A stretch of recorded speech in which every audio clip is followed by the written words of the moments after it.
এখন আপনারা যেটা দেখতে যাচ্ছেন এটা পুরোপুরি অবিশ্বাস্য। এই যে প্রদীপ রায়, উনি পানিতে নেমে পানি মুখ দিয়ে খাবেন এবং পিছন দিয়ে মোটরের মতো ছাড়বেন। এটা যদিও অবিশ্বাস্য, সেটা আমি আপনাদেরকে এখন দেখাবো। দেখতে পাচ্ছেন দাদার যে প্রস্তুতি, সেই কাজ করার আগে উনি ছেড়ে নিচ্ছেন, হয়তো নিঃশ্বাসটা, হয়তো বাতাস শরীরের ভিতর ঢুকে নিচ্ছেন। আমরা এখন দেখবো আসলে কতটা সম্ভব একটা মানুষ মুখ দিয়ে পানি নিয়ে পিছন দিয়ে কিভাবে ছাড়তে পারে।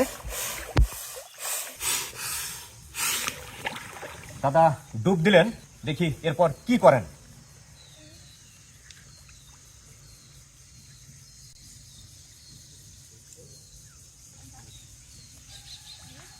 উনি একজন সাধক প্রকৃতির লোক, বহুগুণে গুণান্বিত, উনি অনেক কিছুই পারেন।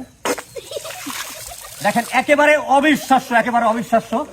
উনি তার যে পিছন দিক, সেই পিছন দিক দিয়ে পানি ছাড়লেন। আমরা হয়তো আরো একবার দেখতে পাবো।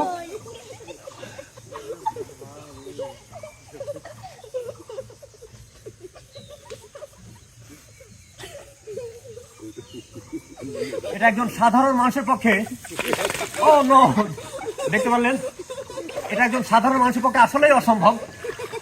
উনি সেটা আমাদেরকে করে দেখালেন। দাদা আরেকবার কি হবে? 3 ভরি হবে যদি আপনারা করতে। হ্যাঁ, আরো একবার দেখতে চাই।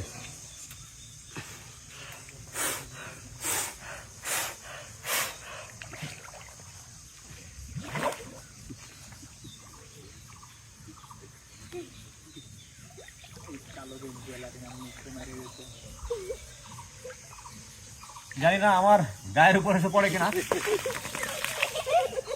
দেখতে পেলেন আসলে পুরোপুরি অসম্ভব একটা ব্যাপার। একটা মানুষ মুখ দিয়ে এই পুকুরের পানি নিলেন এবং সেটা পিছন দিয়ে ছেড়ে দিলেন। দাদা এটা কিভাবে সম্ভব? কত সাধনার পর এটা পেরেছেন?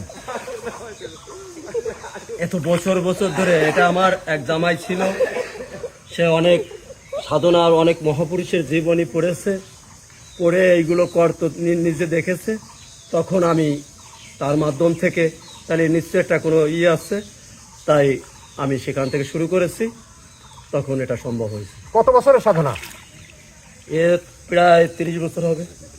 আমার জামাই, আমি যখন ছোট ছিলাম তখন থেকে আমাদের জামাই, সে বৈষ্ণব ছিল, অনেক কিছু জানতো, করতো তার মাধ্যম থেকে। আচ্ছা, এটা আপনারা তো দেখলেন তাই না? এটা কিভাবে সম্ভব? এটা অসম্ভব। এটা কি একজন সাধারণ মানুষের পক্ষে সম্ভব?